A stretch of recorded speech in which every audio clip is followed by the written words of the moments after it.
I am a 25 years old female, my girlfriend, Molly, female 27 years old.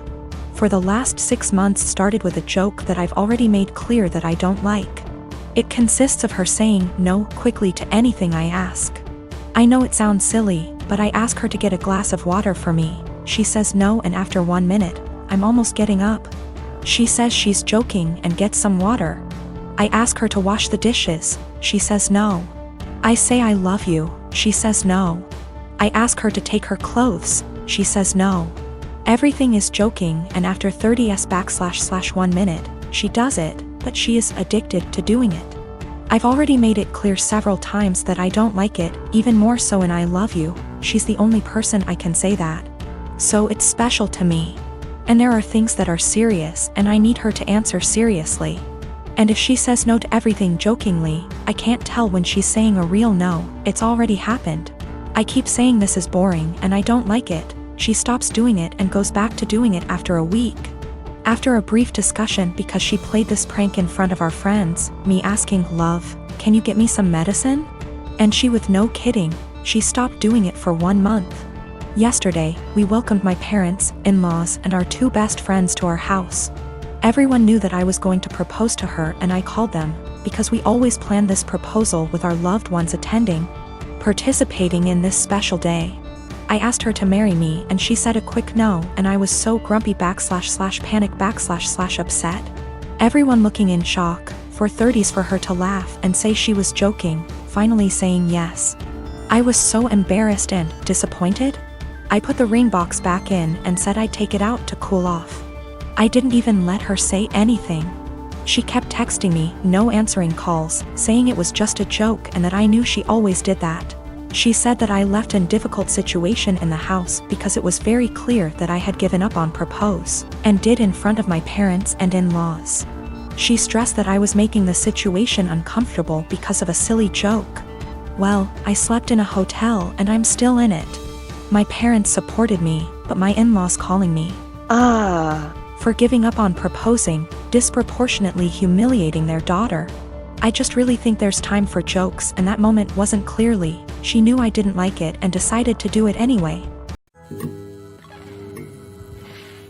I gave birth to my daughter weeks ago. My experience was pretty traumatic, and since it was my first, I had no clue what to expect. When I went into labor, I had the most difficult time of my life. I was in pain for hours.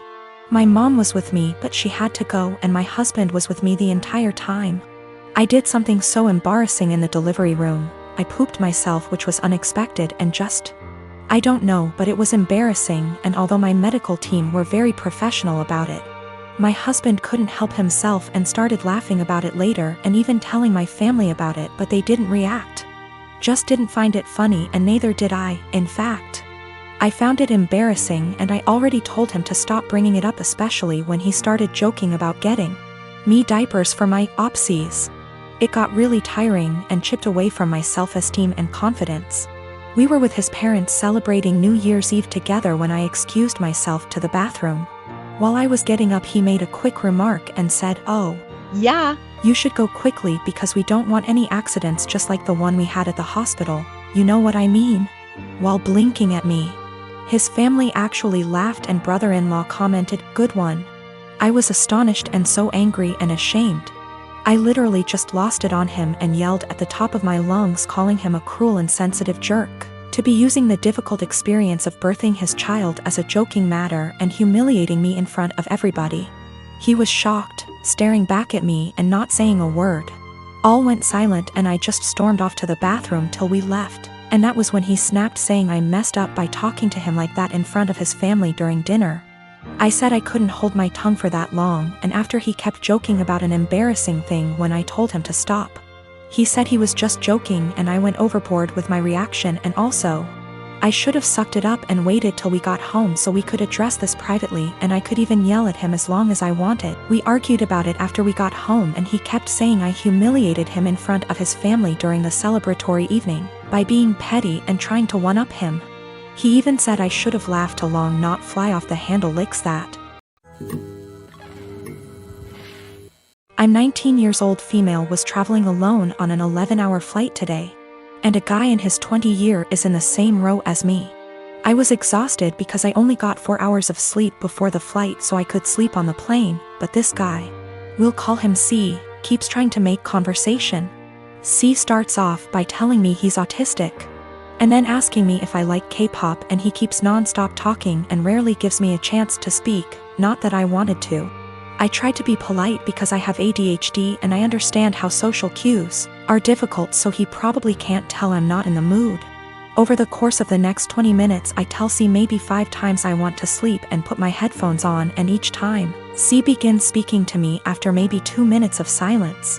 Finally, I was able to sleep for around 4 hours, but when I woke up C started up again. I'm still really tired, and I had some personal issues the day before my flight, so I'm also socially exhausted. But I let him talk for a bit before I start watching a show on my phone. I tell him maybe 5 separate times that I'm trying to watch a show, and that I'm not interested in talking to him right now, but maybe later. C still keeps trying to talk to me, and when I snap a bit and tell him I'm getting a bit annoyed, he goes into a full-on self-hating, "I'm so sorry, I'm horrible, God, I'm just gonna shut up now" rant. And I feel bad because I should have been nicer to him, and I can understand emotions being too strong and spiraling. I tell C that it's okay, and I just want some time to myself as I'm not the chattiest person, but maybe later we can talk. I put my headphones on and watched my show, but C kept trying to speak to me, but this time I ignored him, which was honestly a shitty move from me, but I just didn't have the energy at this point to interact with him. This was the wrong move, as he moved to get out of the row and stood in the aisle and began yelling at me. I didn't catch everything he said, but it was along the lines of, "Why can't women believe not all men are bad? Some men are on your side. I'm a nice guy, why are you ignoring me?" He storms off to the bathroom, and I take that chance to ask a flight attendant if I can change my seat because he really freaked me out, and I didn't want to have a panic attack on a plane. The flight attendants were amazing and got my stuff and moved me far away from him. I feel like I'm TA because he does have autism, and I could have been more patient maybe, and ignoring him was a shit thing to do. For the past 5 years, I volunteered for a mental health hotline. I'm deeply passionate about the hotline's work, and I've devoted huge amounts of time and energy to answering calls, training new volunteers, and fundraising. I've become close friends with many of the people I volunteer with, and I get a lot of joy out of helping people who don't have a lot of other support in their lives. I love this organization, I can't imagine my life without it. Today, the head of the organization sent out an email announcing that they've hired a new volunteer coordinator. The girl who relentlessly bullied me in high school and made my life a living hell.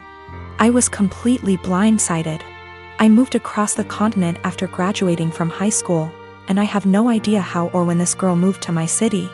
I doubt she applied for this job to deliberately antagonize me, since we've had no contact since graduation and all volunteers are anonymous. So it's just a terrible coincidence. But it still means I'm going to have to be working with a person who was unbelievably cruel to me. I really don't know what to do. Obviously, all of this was a long time ago, and it's possible she's cleaned up her act since high school. But I still hate the idea of even being in the same room as this girl. I've had her blocked on every platform for, wow, over a decade now. It looks like my only options are to A, tough it out and deal with this person coming back into my life, or B, quit the hotline after 5 years of service. I went for my regularly scheduled afternoon shift at the hotline, and the girl just happened to be there for some kind of orientation. I wasn't expecting her to be there, so I initially just kept my head down and ignored her. A little while into the shift, she came over to introduce herself, and genuinely didn't seem to recognize me. I've cut my hair and gotten glasses since high school, so that could have been it. It was a very brief interaction, and I didn't say anything to her in return, just nodded and smiled. After she left, I asked my shift supervisor if I could speak with her privately. I followed some of the advice here, just letting her know that I have a history with this person and I'm not comfortable working with her directly. The shift supervisor was very understanding and said that she could arrange for me to only serve shifts when the girl isn't supervising. She also offered to let me schedule my shifts through her instead of through the girl, which I appreciated. Unfortunately, it seems like there will be an unavoidable level of casual interaction, given that the girl is working in the facility on a full-time, 9 to 5 basis. I think I'll be able to stick it out for now, but we'll see. The shift supervisor did ask me what I wanted to tell the girl. Vis-a-vis an excuse for my not wanting to be on shift with her, but I couldn't think of anything to say. So I left it up to her.